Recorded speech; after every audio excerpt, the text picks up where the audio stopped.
Muy buenas noches, tengan todos ustedes. Soy el doctor Eduardo Antonio Lara Pérez. A nombre de la Fraternidad Médica por la Salud, Médicos Unidos por México, les doy la más cordial bienvenida martes 19 de julio del año 2022. El día de hoy, nuestro tema de la videoconferencia será salud mental post pandemia en el individuo y va a ser impartida por el psicólogo Danilo Evaldo Schultz de los Reyes. El psicólogo Schultz hizo psicología en la Universidad Pedro de Valdivia en Chile. Es profesional clínico en atención de pacientes con y sin psicopatologías.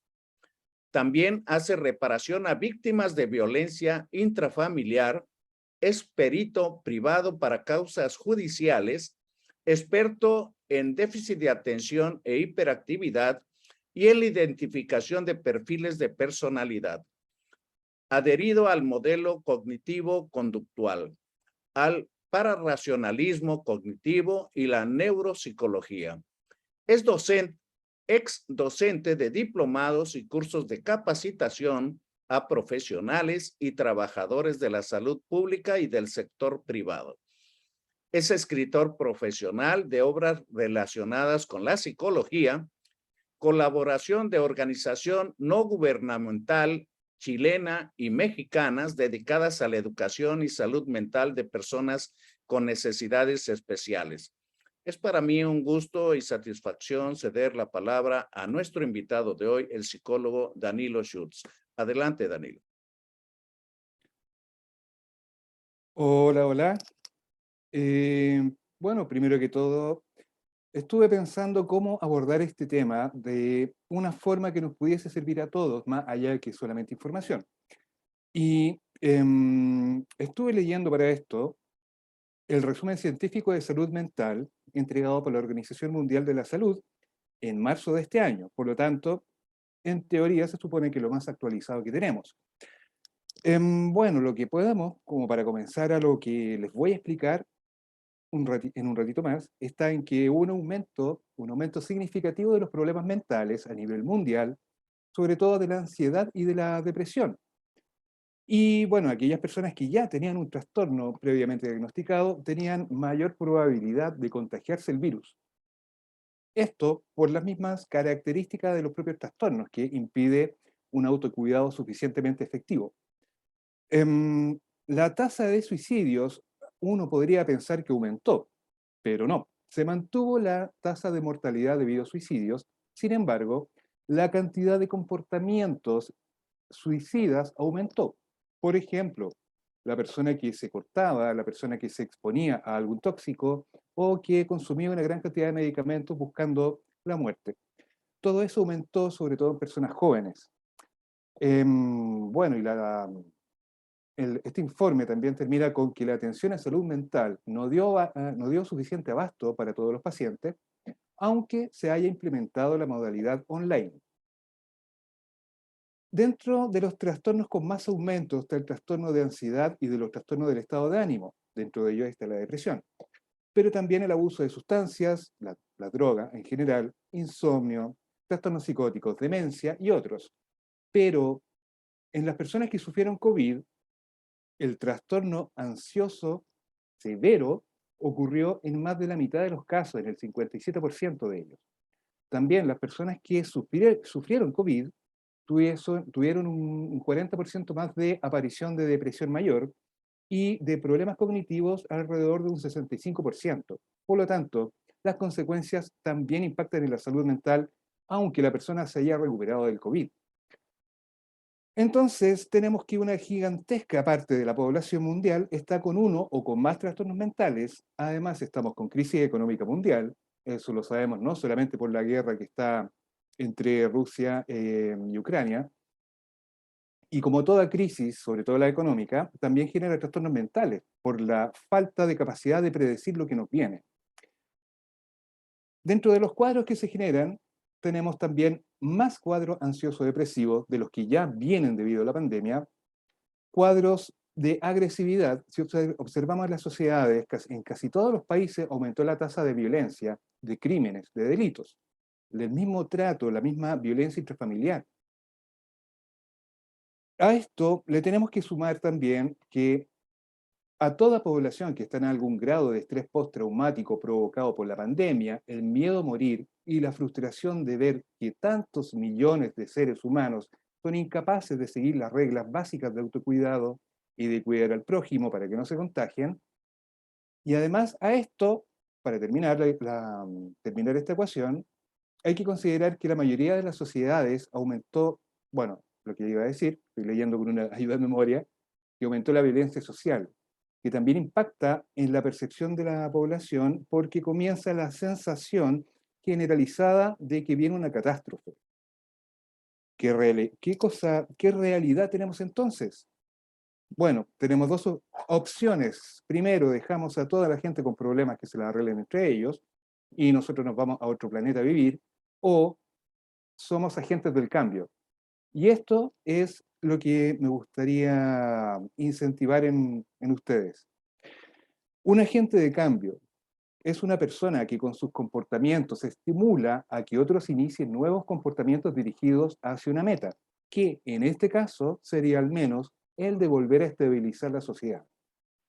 Para ser un agente de cambio podemos hacer dos cosas. La primera es enseñarle a la comunidad directamente, como por ejemplo con talleres, clases, textos, terapias, que incluyan los nuevos comportamientos que queremos inculcar, o también, que es la segunda forma, a través de nuestro propio comportamiento visible, o sea, lo que cada uno hace y que puede ser visto por los demás, dentro o fuera de una consulta, no importa. Así seremos un ejemplo para imitar, y como a nuestro favor tenemos las neuronas espejo, que son aquellas neuronas que promueven que alguien imite a otra persona y que de hecho ayudan al aprendizaje vicario, al aprendizaje social. Básicamente nos basta con actuar del modo que queremos que los demás actúen. Bueno, si además para las otras personas tenemos algo de autoridad, por ejemplo, lo que hace un médico, lo que hace un político, lo que hace un profesor, ahí el impacto va a ser mayor en el aprendizaje vicario, en el aprendizaje de los demás. Pero lo que realmente importa acá, la única condición que importa, es que hagamos aquello que queremos que nos imiten. Y la pregunta lógica que supongo que se están preguntando es, ¿y cuál comportamiento es ese? La respuesta es hacer exactamente lo contrario a los temores e inseguridades de los demás. ¿Por qué da depresión? Ya que sabemos que hay una cantidad muy grande de gente con depresión en este momento y que si no es tratada va a desencadenar muchas consecuencias peores. Bueno, ¿por qué da depresión? Da porque los niveles de serotonina y de dopamina se reducen debido a que no percibimos nada que nos dé ganas de vivir o porque nuestro organismo, por alguna configuración genética o alteración biológica, no genera suficientes de estos neurotransmisores. Entonces, lo opuesto a esto, ¿qué será? Bueno, es mostrar que vivir ya es un motivo, porque la vida es un motivo ya que nos llama al movimiento y que cualquier meta que tengamos, aunque sea pequeñita, ya es un motivo para continuar. También hay que disfrutar los detalles como la textura y el olor de las hojas, el canto de las aves, la risa de los niños, el cariño, la caricia que nos puede hacer alguna persona que queramos. También, bueno, hay que observar, y esto se dice mucho a los pacientes con depresión, hay que observar y prestar atención a los detalles de la naturaleza. En efecto, a medida que una persona va logrando un objetivo, aunque sea chiquitito, aunque sea un pequeño cambio de hábito, ya aumenta su nivel de serotonina y de dopamina, lo cual le va quitando un poco de la depresión que tiene. Por eso es imperativo mostrarle que debe moverse hacia adelante, con o sin antidepresivos, porque de este modo va a ir reduciendo su depresión y va a lograr más autonomía. Y eso es lo que tenemos que hacer nosotros mismos, movernos hacia adelante, queramos o no queramos, para motivar a los demás.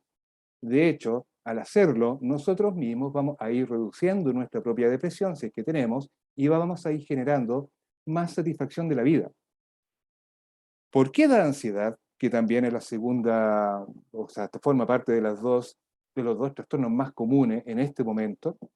Da porque nuestro sistema de supervivencia se activa porque percibimos alguna amenaza de algún tipo. Entonces, si nosotros evaluamos las posibles amenazas frente a los demás y les mostramos que no hay ninguna amenaza y que si hay alguna amenaza, esta puede ser solucionada, la persona va a ir aprendiendo que haya o no algo amenazador, no es tan relevante porque todo puede ser solucionable de una o de otra manera.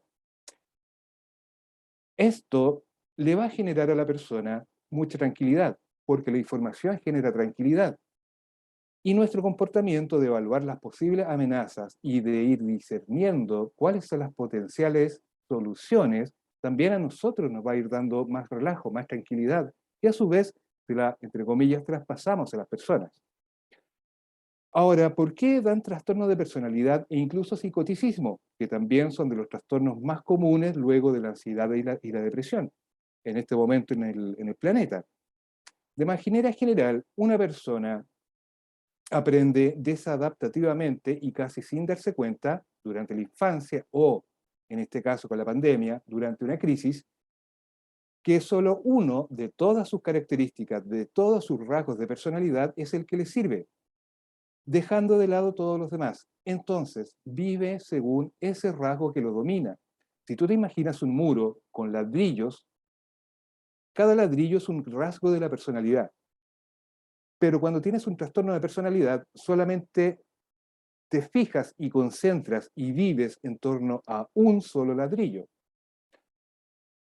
El psicoticismo, ¿por qué da? Da por un exceso de represión o de neuroticismo, depende del modelo teórico que tomemos.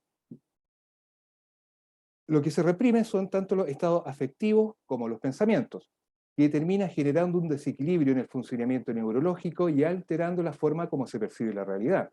Entonces, sea el trastorno que se tenga, e incluso si tiene psicoticismo, la persona necesita aprender a expresarse con libertad y a permitirse seguir sus deseos con respeto hacia los demás.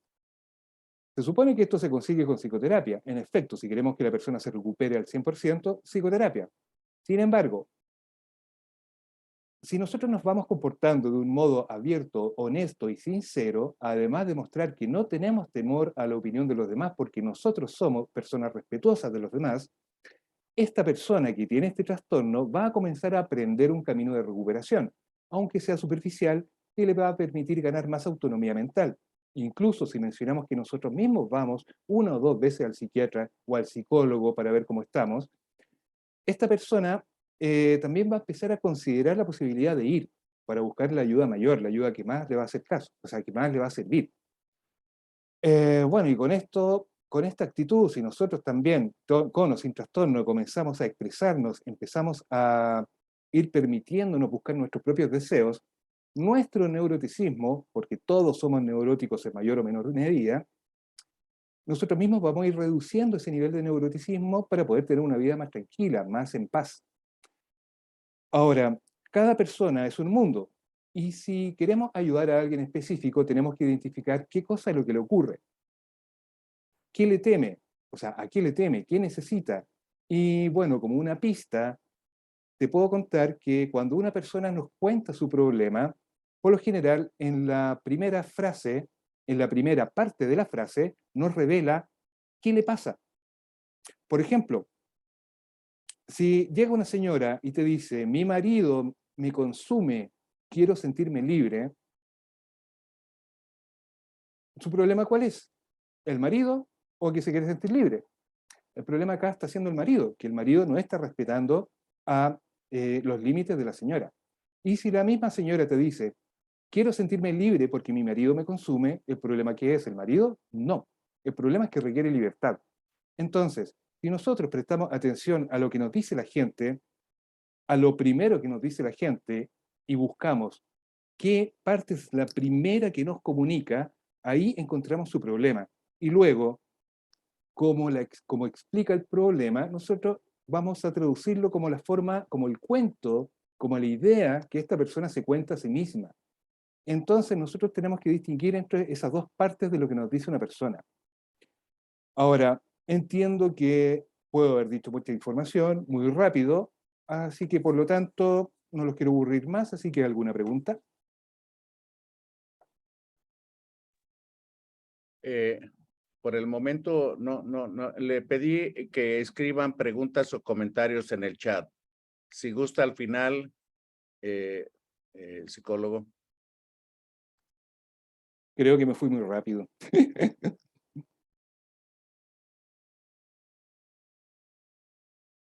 ¿Alguna persona está sintiendo en este momento que algo de lo que relaté le hace sentido? De que está con problemas de ansiedad, de angustia, que no sabe por qué le está ocurriendo esto.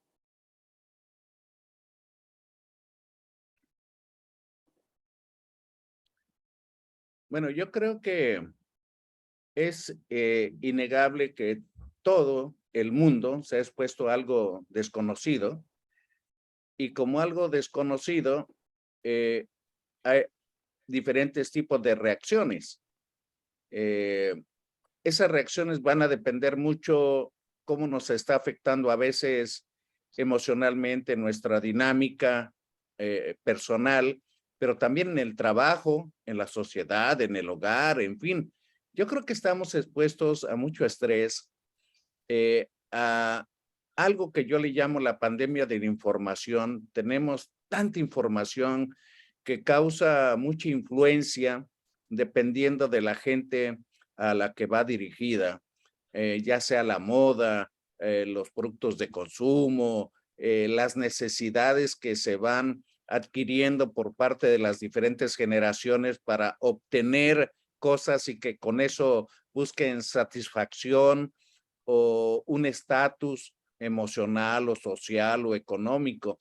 Yo pienso que todos nos hemos visto afectados, algunos más que otros, algunos que les van a producir cambios inevitables para su vida, otros queriendo regresar a lo que conocían previamente, lo cual lo veo bastante difícil. Y pues no sé, esa sería mi opinión. Veo que la licenciada Dávila también quiere opinar. No sé si me lo permite, psicólogo Schurz. Adelante, adelante, Diana. Fíjense que actualmente aquí en México existe lo que es la norma 035-2018 en la cuestión de la Secretaría de Trabajo y Previsión Social, y en algunos lados ya la aumentaron la parte de productividad. Yo tengo chicos de servicio social, actualmente voy por la 4ª generación de servicio social, pero la mayoría de lo que fue la 3ª generación presentó casos de ansiedad y me llamó mucho la atención porque muchas veces dan el medicamento, el clonazepam, como si fueran dulces y no asisten a terapia psicológica. Siempre yo les he recomendado y se les da esta parte de capacitación en esta norma, pues para que recurran también a la psicoterapia. Y actualmente tengo una señora, estoy apoyando a una psicóloga que es recién egresada, donde la señora lleva desde los 15 años, ahorita tiene 65 o 68 me parece, pero es una señora que tiene trastorno obsesivo compulsivo, pero también le da la ansiedad, ¿no? Y se le dificulta esta parte de la respiración. Entonces creo que todos tenemos ahorita por la pandemia una necesidad en cuestión de la salud mental también. ¿Y qué tanto está el equipo multidisciplinario también? Porque hay niños que presentan también ansiedad y los papás, ay, al rato se te pasa, ay, al rato se te quita, pero no, ojo, también poner atención, ¿no? Entonces, el tema que está tocando Danilo, creo que lo que se viene es una pandemia también de salud mental. Entonces, ¿cómo controlar esta parte y cómo buscar los apoyos necesarios para la atención de la salud mental? Esa es toda mi participación. No sé qué opine, psicólogo. Muy amable, Danila. ¿Qué opino? Bueno, acá lo principal es separar las cosas, porque si no hay un límite entre uno y el resto, todo se transforma en una gran ensalada caótica. Primero hay que determinar dónde está el límite entre yo, mi familia, las personas con las que yo vivo, los hijos y el resto de la gente. Primero me debo preocupar de yo responder cuál es la solución a las distintas amenazas o situaciones que veo en el entorno. Las personas se ponen ansiosas debido a la pandemia, debido a la crisis económica, en fin. Se ponen nerviosas, ansiosas, incluso pueden desarrollar angustia porque no saben lo que viene. El miedo ante lo desconocido provoca eso, esa reacción. Por lo tanto, ahí hay dos opciones. O me preocupo de saber qué es lo que nos va a pasar a todos, a todo el mundo, a toda la sociedad, o me concentro en mí, qué me va a pasar a mí y qué le va a pasar a mis personas queridas, a mis cercanos. Y nada más. Si yo me concentro en mi bienestar, lo que yo necesito y lo que necesitan las personas que dependen de mí o que viven conmigo, y lo limito a eso, la vida va a ser mucho más sencilla, va a ser más rápida y además es mucho más simple encontrar las soluciones. Si empezamos a pensar de que en el país de al lado mucha gente está enferma, más la crisis, más, simplemente estamos llenándonos de estresores. Como bien decía el doctor, hay mucha comunicación, mucha información y tenemos que aprender a dosificarla. ¿Qué es lo que yo realmente necesito saber? ¿Qué es lo que es accesorio? ¿Y dónde está lo dañino, lo saturado? Es como comer. Yo puedo comer para alimentarme, puedo comer para disfrutar porque me gusta la gula, o puedo comer como una adicción. Por lo tanto, lo que es una adicción de estar viendo la televisión, las noticias malas que ocurren, eso no es sano. En todas las crisis hay que alejarse de las noticias, hay que ver lo puntual que necesitamos y ya, nada más. Lo demás es una sobresaturación. Entonces, primero hay que poner el límite. Cuando ya podemos poner el límite, cuando ya identificamos qué necesitamos y qué sobra, ya podemos empezar a trabajar con nosotros y con las personas que realmente nos importan. ¿Y cómo lo trabajamos? Contestando primero las dudas que tienen. Es como los terremotos. Cuando hay un terremoto, los niños están preocupados porque ven a los adultos temerosos, angustiados y llorando. Hay que explicarle al niño que un terremoto, cuál es la mecánica del terremoto, que no se va a repetir, que vienen unas pequeñas réplicas y ya, que lo que se rompió se puede arreglar. Del mismo modo, cualquier crisis hay que tomar, o sea, cualquier crisis que sea, hay que explicársela de la misma forma, de una forma lógica que entienda el por qué está pasando y que no va a volver a ocurrir.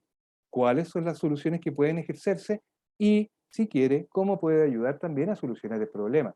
Por ejemplo, un niño puede recordarle a los adultos, en el tema de la pandemia, que se deben limpiar los zapatos, que se tienen que desinfectar las manos, que tienen que desinfectar las compras. Se le puede hacer partícipe y así el niño se siente no como sujeto a la situación, no se siente como algo pasivo, sino que se siente útil, partícipe, le aumenta la seguridad en sí mismo y aumenta la confianza en sí mismo, se aprecia más y se tranquiliza más. Y con los adultos lo mismo también, elaborar patrones de conducta que vamos a repetir todos los días porque esos patrones nos van a dar suficiente seguridad.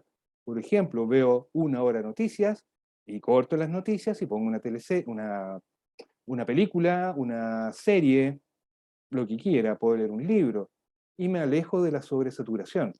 Puedo conversar con mis personas cercanas, preguntarle cuáles son sus temores, responder a sus temores o ayudarlos a buscar la respuesta que necesitan saber. Porque en toda crisis, el gran problema está en que la persona no sabe qué va a pasar al día siguiente. Si a eso sumamos la crisis de la pandemia, que el COVID, que las distintas variantes del COVID, que además la crisis económica, que además la guerra que está con Rusia, que el aumento de la delincuencia, si vamos sumando todo eso, al final simplemente nos estamos torturando. Por lo tanto, no sirve. Es bueno ser buena persona, pero ser buena persona no significa estar preocupado y ocupado de todo el mundo todo el día. Buena persona es aquella que se preocupa de desarrollarse y cuando puede, ayuda al que puede. Y nada más. Siendo, puede sonar feo, pero siendo más egoístas puede estar la solución.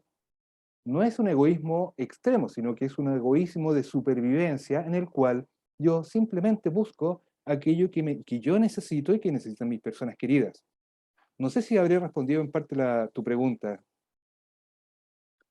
Yo creo que está muy completo eso, pero además quiero mencionar como comentario, porque estamos hablando de los efectos Gracias. post pandemia, y una de las cosas que vimos durante la pandemia en el confinamiento fue que muchas parejas se divorciaron, como que no se conocían en realidad.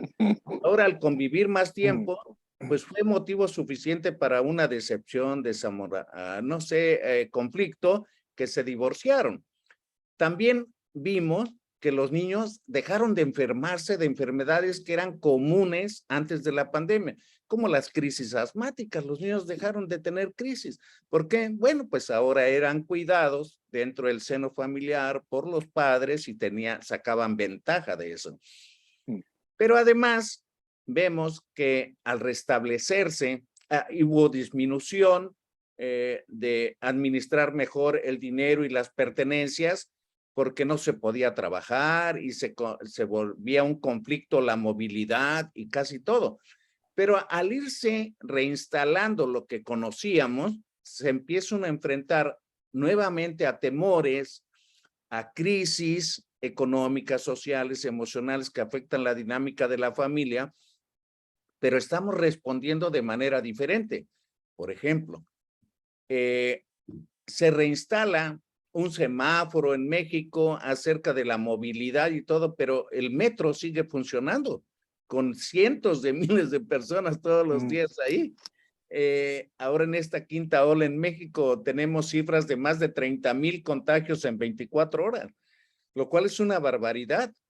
Algo debe de estar fallando, pero la gente en esta primeros brotes de la pandemia está aprendiendo a vivir con el virus y ya no se asusta porque se siente protegido, que ya se vacunó Mm. y entonces se expone y sigue habiendo gente que se muere y sigue habiendo gente que se contagie y aunque no se muera, pues va a afectar su dinámica de familia, su trabajo, su actividad económica, etcétera, y va a ser cuento de nunca acabar. Como que nos hemos acostumbrado también a oír, al menos en México, creo que en Chile ha de ser menos, pero en México nos hemos acostumbrado a que mataron a tantos, ejecutaron a tantos. Hay pueblos que tuvieron que huir porque la delincuencia los está presionando y los extorsiona y les quita lo poco que tienen. Eso, ¿cómo no es un efecto importante? Claro que no es un efecto de la pandemia, pero se siente diferente o la respuesta de la gente puede ser diferente porque viene saliendo de una pandemia que le estrujó terriblemente en lo que estaba acostumbrado de su vida y muchas de las ocasiones no sabe qué va a pasar, no sabe cómo responder, anda buscando a alguien que le oriente y hablaba yo de la infodemia, de tanta información por ahí, que pues se puede hablar desde lo que pasó hasta cosas que están sugiriendo ahora, o sea, el óxido de cloro y que la gente que come ajo y cosas por el estilo, y la gente entra en una neurosis terrible, y yo siento que sí causa mucha ansiedad eso, Mm. causa no, angustia, depresión en algunos, hay gente que se ha suicidado porque no sabe ahora cómo va a pagar las deudas que adquirió y no hay trabajo, la gente está teniendo muy poca resistencia a la frustración, en fin, ¿y qué va a pasar con esos niños que durante 2 años en México no supieron lo que era la convivencia de una escuela, la convivencia con Mm. familiares, el que se dejaron de abrazar, de besar y hacer las actividades a las que estaban acostumbrados y ahora pues se va reintegrando parcialmente o un poquito lo que conocíamos, pero con diferencias notorias? El uso del cubrebocas ya se volvió algo muy normal y clásico. Ya no vemos gente que se sonría porque traen cubrebocas o gente que haga puchero, ¿no? Como se dice en México, que haga bocas diferentes, que expresan en ocasiones emociones o estados de ánimo así o conductas. Entonces, yo creo que sí hay un gran impacto que todavía no logramos entender y que seguramente va a traer repercusiones de manera individual, de manera un poco más regional, de manera global, pero estoy muy crédulo de que esta pandemia va a cambiar la forma de ver el mundo, la forma de convivir, la forma de reactualizar, de que ahora no es la nueva normalidad, esa ya no existe. Ahora esta es nuestra nueva realidad. Entonces, y con cambios muy rápidos, vertiginosos en todos los aspectos, a lo que estábamos acostumbrados, que los cambios se venían de manera progresiva, un poco más lento, y ahora parece que vamos en un auto de velocidad con cambios tan rápidos en la ciencia, en la economía, en la mayoría de las actividades. Es muy rápido todo, y creo yo que en gran medida causado o desencadenado por una cantidad inmensa de información visual, sobre todo porque ahora pues es tan fácil tener un teléfono inteligente, que la gente ve videos de TikTok, de YouTube, que se mete al Facebook, que oye noticieros en el mismo celular, que puede buscar en Google lo que quiera, en fin. Entonces, yo creo que estamos viviendo otra época en que mucha gente que rebasamos 70 años, ¿no? Pues no estábamos acostumbrados ni nos imaginábamos siquiera, pero yo creo que sí hay grandes cambios. No sé usted qué piensa, psicólogo. Bueno, yo estoy completamente de acuerdo, sobre todo que lo que estamos viendo son las debilidades del sistema. Vemos las debilidades del sistema. De partida, la mayoría de las personas, alrededor de un 70%, tienen una estructura de personalidad, un estilo de personalidad más bien, que lo hace necesitar la interacción social, porque de ese modo sienten, cuando reciben una buena retribución, buenas opiniones, buenas miradas, en fin, cuando ven una buena reacción de los demás hacia ellos pueden subir su autoestima, se sienten más seguros. Tienen el locus de control externo, se denomina. Y estas personas, de acuerdo a los estudios, por lo menos los que se hicieron acá en Chile, son las que más faltaban a las normas de seguridad. Las fiestas, todos los eventos y las personas en general, los grupos de gente que rompían la ley, que rompían las normas y que les daba lo mismo usar mascarilla y estar todos juntos de asientos, tenían esa característica de personalidad, la necesidad de la sociedad, esa sociodependencia, esa inseguridad que los lleva a tener que dar el gusto al resto. Entonces, se descubrió eso, se descubrió eso. Ahora, la debilidad que vemos acá es que la sociedad no estaba lista, la gente no está lista para cambios tan abismales, tan grandes, hay mucho tipo de gente. Y algo va a tener que salir de esto, porque es difícil saber lo que nos viene.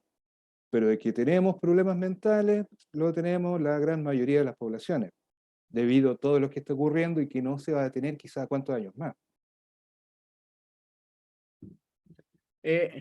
Yo veo ahora en la vida diaria algunas cosas que me merecen la atención y reflexión. Por ejemplo, la diversidad sexual. Las luchas y pugna porque se consideren algunas personas que tienen un sexo biológico, pero tienen un sexo psicológico y ahora quieren imponer un sexo social. Bueno, están en su derecho, pero genéticamente siguen siendo de ese género. No hay manera de cambiar, no hay manera de cambiar la naturaleza. Pero como que nos estamos acostumbrando a ver una serie de cosas que no pertenecían a lo natural, a la naturaleza, y que traen una gran cantidad de cambios. Me voy a explicar de otra manera.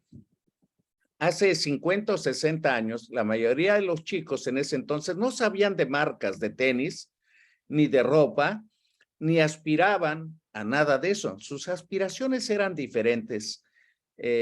Buscar un trabajo digno, formar una familia, tener hijos y cumplir su ciclo vital lleno de satisfacciones alrededor de esos satisfactores. Ahora la gente ya no quiere trabajar en el campo, lo considera inadecuado, prefiere ir a la ciudad, quiere tener una carrera, un posgrado, una maestría, un doctorado y considera que ese es el estatus. Y es tan digno ser barrendero, es tan digno ser agricultor, es tan digno ser obrero. ¿Qué es lo que está pasando? Estamos cambiando, estigmatizando a la población con una serie de ejemplos que la gente va y lo reproduce y lo hace porque piensa que de esa manera se va a volver especial, se va a encontrar a sí mismo, va a encontrar la felicidad, etcétera. Como que han cambiado mucho los satisfactores. Voy a mencionar otra cosa de mi generación. En mi generación era muy difícil ver a gente que se tatuara. A lo mejor pues cuestiones religiosas o de culturas, eso es normal en otros sitios. Yo estoy hablando de México. Y de repente ahora todo el mundo se tatúa, o sea, los abuelos, los padres, los hijos, y ahí van como compitiendo con eso.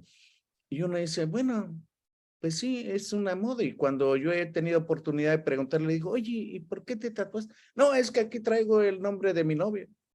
Le digo, bueno, pues está bien. ¿Y necesitas traerlo ahí? Sí, ¿no te lo sabes tú de memoria? O sea, no, tienes miedo que se te olvide. No, es que traigo aquí a la Virgen de Guadalupe. Bueno, que tú no eres crédulo, porque está en cualquier lado, etcétera. Entonces, como que no resisten mucho un intercambio en un diálogo de las justificaciones correctas de por qué se tatuaron o por qué se drogan o ahora que se pintan el pelo de rojo o de verde o se ponen ojos especiales, o sea, un montón de cosas. Yo siento que como que no hay la explicación correcta y muchas de las ocasiones es una copia, una reproducción de alguien que los impactó, ¿verdad? Y que puso como moda tales cosas, ya sea los tenis, una ropa, y dice, oye, quiero vestirme como fulana de tal, mira que salió en la película fulana, y el pelo quiero que me lo hagan como fulana, y yo quiero ponerme ahora unos pantalones rotos como los trae otra persona. Entonces, como que estamos perdiendo, siento yo, la imagen personal de la autoestima, de la identificación con uno mismo, y así esas cosas que son tan obvias y físicas, pues yo pienso que así nos está pasando en cierta forma desde el punto de vista emocional, porque la gente anda tan desorientada en, que no sabe, antiguamente los padres educaban a los hijos y los hijos tenían que obedecer a los padres, pero ahora resulta que los hijos educan a los padres, ¿verdad? Y los castigan a los padres porque no saben qué hacer. Y antiguamente los padres decían, tú vas a hacer esto porque yo lo digo, y no sabían ni por qué, porque era esa la autoridad. Ahora no, ahora es al revés, andan preguntándole a todo el mundo cómo deben de tratar a los hijos, si es bueno o normal que el niño varón se vista con falda o qué es lo que está pasando. Entonces, yo creo que estamos inundados con una gran cantidad de influencias que nos han cambiado un poco los roles, nos han metido otro chip pensando que la única manera de ser felices es con un carro último modelo, con darse una vida así de ostentosa, como que tenemos que volver a los orígenes, siento yo, para encontrar un poco de tranquilidad, sentirnos satisfechos con lo que tenemos, con lo que somos, con lo que deseamos. Si deseamos otras cosas, esforzarnos, no andar buscando la manera de perjudicar a otro para quitársela o atentar contra otro a su vida o cosas por el estilo. Es tan terrible lo que está sucediendo que alguien tenga la capacidad de quitarle la vida a otra persona desconocida, nada más porque sí, o sea, sin ningún respeto de nada. Entonces, todo esto siento, pues una crisis que para mí es la alteración del núcleo familiar. Para mí eso es todo. Ahí es donde vienen los grandes problemas a mi manera de ver. No sé usted qué opine. Perdón por haberme excedido ahí del tiempo con mi comentario. No, de partida yo ignoraba qué personas iban a ver esto. Por lo tanto, fui como muy genérico al inicio. Bueno, lo de partida sí. De hecho, hoy día, bueno, no voy a decir su nombre, pero hoy día mismo un padre me relató que su hijo lo golpeó porque le quitó el celular. Y bueno, primero que todo, todas las sociedades son cíclicas. Y en la fase que estamos nosotros, estamos lamentablemente en la caída de cierto estilo de sociedad. Ahora, la necesidad social de sentir esta aprobación, de sentirse parte de un montón de gente, de un grupo, es algo que cada vez es más masivo. De hecho, por eso la publicidad siempre habla de la imagen, de cómo mejorar la imagen, aparentar de que se es más. Siempre es imagen, imagen, imagen, imagen. Y el problema es que cuando uno dedica mucho tiempo a la imagen, pierde tiempo del desarrollo personal, de la investigación. La gente ya no lee, la gente ve resúmenes. La gente ya no se forma, la gente simplemente copia y pega. La gente no estudia, la gente hace trampa. Por lo tanto, de hecho, acá en Chile, los que están titulados desde cierto año en adelante, a ellos tuvieron que prepararle, o sea, a los abogados que tuvieron que prepararle una prueba más fácil porque eran incapaces de reflexionar y analizar los contenidos. O sea, a ese nivel de problema a nivel intelectual estamos teniendo. Y esto, la única explicación que yo encuentro está en un ciclo donde toda sociedad tiene un desarrollo, un auge, y luego comienza la decadencia, cuando la gente se acostumbra a lo simple, a lo fácil. Ya la gente no tiene que estudiar nada, está todo en internet. No hay que analizar, no hay que ser crítico. Están las respuestas ahí. Y si a alguien no le gusta, no importa, porque digo que yo tengo derecho. Ahora, ¿quién le dio el derecho a ser ignorante? Yo no lo sé. Ahora, con respecto a la parte sexual, bien se sabe desde la historia de la humanidad y el estudio de todas las especies de que la homosexualidad es algo natural. Pero acá está el problema, donde personas que son homosexuales, que es lo natural, y ellos están en un lado, y por otro lado tenemos personas que efectivamente tienen un problema, un trastorno de identidad sexual. No sabe quiénes son, no sabe la persona. Pero se están mezclando todos en uno. Y por eso tenemos la ensalada que tenemos, donde gente que realmente es homosexual tiene que verse involucrada con gente que tiene un trastorno porque realmente no lo saben o están siguiendo alguna moda, como se sabe ahora de que la mayoría de los adolescentes jóvenes, los más jóvenes, están tomando la homosexualidad como una moda. Ya no responde a una identidad, ya ni siquiera eso. Ahora llega a ser una simple moda, una imitación. Y el problema es que todas las cosas que van a vivir por seguir esa moda les va a repercutir para el resto de la vida. ¿Cuáles son los valores? ¿Con qué autoridad ellos van a poder enseñar a sus propios hijos después? ¿Con qué autoridad ellos van a dar consejos? Si ellos mismos están actuando de acuerdo al criterio que alguien inventó en algún lado, que ni siquiera sabemos dónde fue. Entonces, aquí se está mezclando todo con esta idea de que todo el mundo tiene derecho a todo, cuando no es así. Creo que ya Sí, estamos en la hora. definitivamente que es un tema, pero para largo. Mucho. Y además me encanta porque hay tanto donde voltea uno dice, bueno, pero ¿qué está pasando aquí? Y voltea uno para el otro lado y dice, bueno, pero ¿qué está pasando aquí? Mm. Eh, Tal pareciera, creo yo, que alguien de alguna manera, a la mejor morbosa, porque ha existido siempre el dominio de las masas con ideas, antiguamente decía, dale, ¿cómo era? Vino a la población para tenerla Mm. contenta, o darle un poco de circo a la población para tenerla contenta, y de esa manera manipulas a las masas. Yo creo que cada vez nos estamos volviendo menos críticos, nos estamos volviendo menos impersonales o impersonales, mejor dicho, porque no defendemos nuestra autenticidad. Ni siquiera nos sentimos contentos o orgullosos de ser nosotros mismos. con nuestras bondades, con nuestros defectos. La gente quiere encajar en un patrón, escalar en un estatus.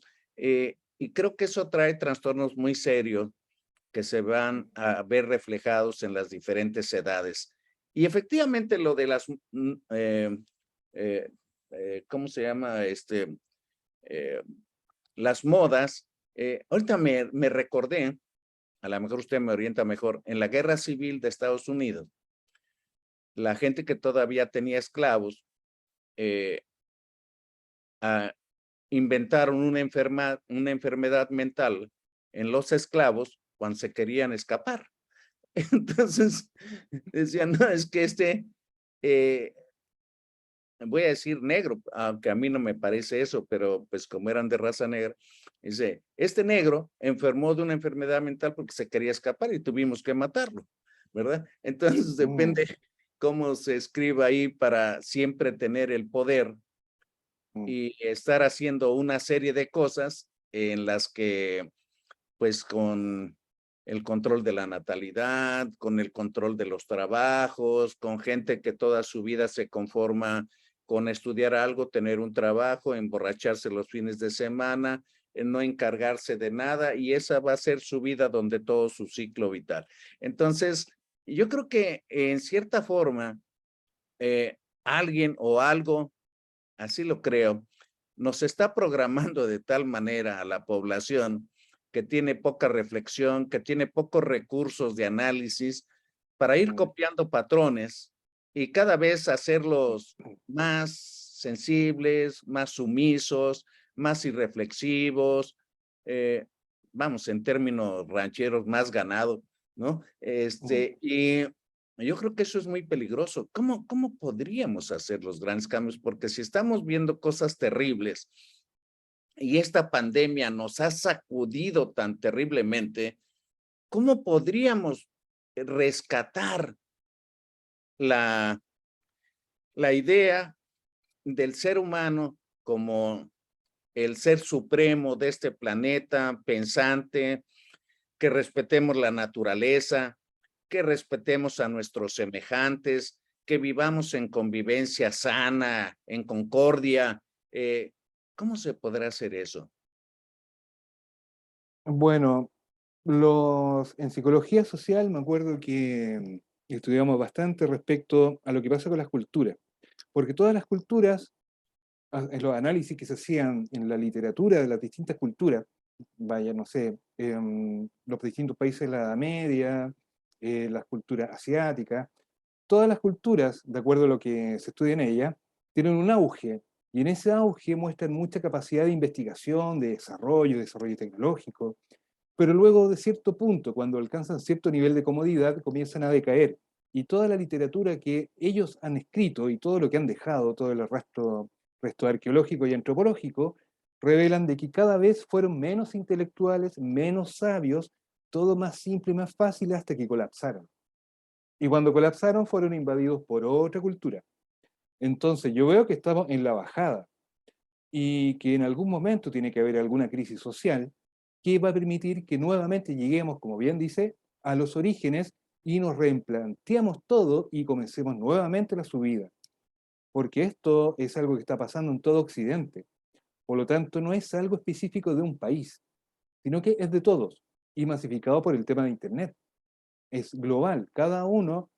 Eh, cada persona cree que tiene el derecho de que no le digan nada. Entonces, si usted toma a una persona que no estudia, que no aprende, que no piensa y que actúa por impulsos, si uno le dice, oye, estudia, esa persona se ofende y es capaz de ponerle una demanda por acoso a uno.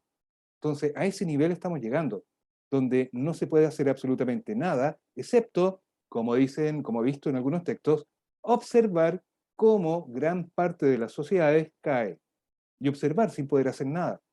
Porque si uno quiere hacer algo, a uno se lo devuelven como que uno es un entrometido, prejuicioso y que, o sea, al final uno termina siendo víctima de ataques. Por lo tanto, yo creo que es bastante extrema mi idea, pero yo creo que hay que separar a la gente, separar las cosas, crear grupos, agrupaciones, sociedades de personas que quieran hacer prevalecer el conocimiento y el avance, y los que no se quieran unir, bien, qué pena por ellos, pero no podemos quemarnos por ellos. Es como el tema de la vacuna, cuando estaba el auge de las vacunas para COVID. El que no se quiera vacunar, bien, ok, no se vacune, pero vaya a vivir otro lado, no se acerque acá donde estamos los que sí nos preocupamos. Yo creo que hay que hacer una diferencia. De lo contrario, nos vamos a cocinar todos. Ahorita estamos viviendo, creo yo, dos grandes problemas muy serios a nivel mundial. Uno es el uso de las drogas, que si son un negocio ilegal, se vuelve un negocio porque la gente los consume y piensa que de esa manera, escapando, evadiendo, busca algo que no tiene y que con ello se siente que le satisface su estancia en satisfacción, en sensaciones, no sé, en un mundo ficticio. Bueno, igual de negativo o de dañino, diríamos yo, al igual que las drogas, está ahora la información, los videos, las pantallas. La gente se vuelve adicta también, igual que en las drogas, y se vuelve un negocio también para alguien o algo, y es un negocio de manipulación y de influencia terriblemente importante. Entonces, no solamente es la información en tiempo real de lo que suena en una parte del mundo o en otra, sino que además nos va dejando con una sensación de que todo el tiempo estamos con miedo, con pesadumbre, con cosas catastróficas que son lo que venden los noticieros, ¿verdad? Y si no, escapan a la, a, a lo evaporante, a lo de cómo se vistió fulana, qué fue lo que dijo tal artista, el gol que metió fulano, y como que estamos perdiendo la sensibilidad de las necesidades de nuestra postura en la naturaleza o en la vida o en la familia o en el trabajo, con las ilusiones y la propaganda y todo, estamos en un desorden. Y entonces ese desorden hace que la gente se deprima, se angustie, se suicide, tenga insatisfacciones en muchos aspectos de su vida, incluyendo el sexual, o muchas confusiones, ¿verdad? Y tenga una gran necesidad de probar, de consumir, pues lo que sea y de probar de lo que sea, porque siente que de otra manera, pues no está viviendo como le han puesto en las películas, en los noticieros, en las revistas, todo eso que nos está bombardeando de publicidad todos los días. De hecho, la mejor forma de mantener tranquila a la gente es dándole gusto, tratándolo de una forma paternalista, es decir, no insistirles mucho, no exigirles mucho, darle los juguetes que quieren y de ese modo son manipulables, lo que hace cualquier político. Sin embargo, también es comercialmente conveniente porque mientras menos preparada sea la gente, menos calidad van a pedir. Por lo tanto, a mí como empresario me sale más fácil vender caro cosas baratas porque la gente lo va a comprar, porque de ese modo van a aparentar alguna imagen. De hecho, la publicidad de los vehículos, de los autos, autos caros, en la publicidad no incluyen las especificaciones técnicas, no incluyen la ingeniería. Sí incluyen de que lo va a pasar bien conduciendo por el desierto. O sea, ¿quién va a ir a conducir por el desierto? O sea, no, lo que se vende es la imagen y que lo que la gente compra es la imagen. ¿Pero imagen de qué? Una imagen vacía. Uno puede ver gente con vehículos caros en casas que están muy débiles y cayéndose solas. O familias que gastan el dinero en la ropa, pero no pagan suficiente educación de calidad a sus hijos. O personas que no invierten en su propio crecimiento o en su salud, pero prefieren que, no sé, que su vestimenta se vea de lujo, o su mente, no se preocupan de conocer, y cuando van a hablar no saben lo que dicen. Pero mientras den una imagen, ellos creen que eso basta, porque viven, como bien dice usted, en una ilusión.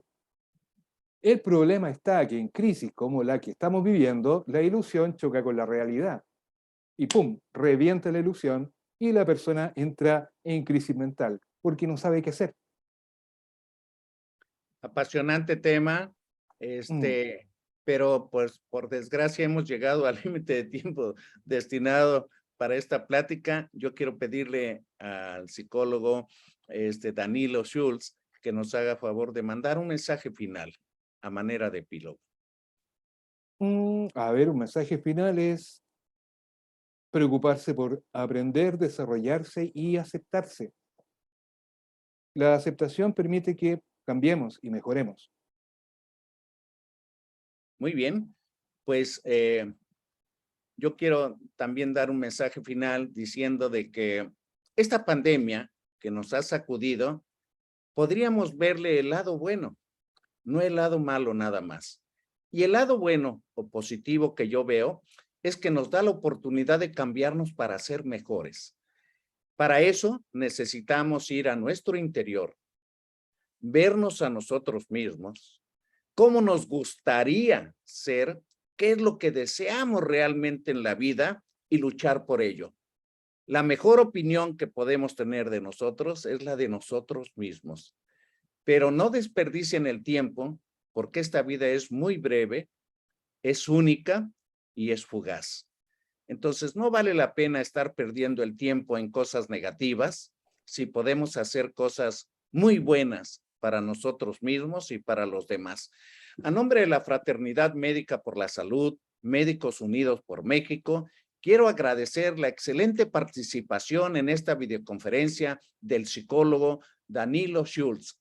Un agradecimiento muy grande, le vamos a hacer llegar su constancia, y a todos ustedes por haber participado y haber ingresado a esta sala. Este video va a estar en nuestro canal de YouTube de manera pública y les invito para la próxima reunión el día viernes. Muchas gracias y buenas noches.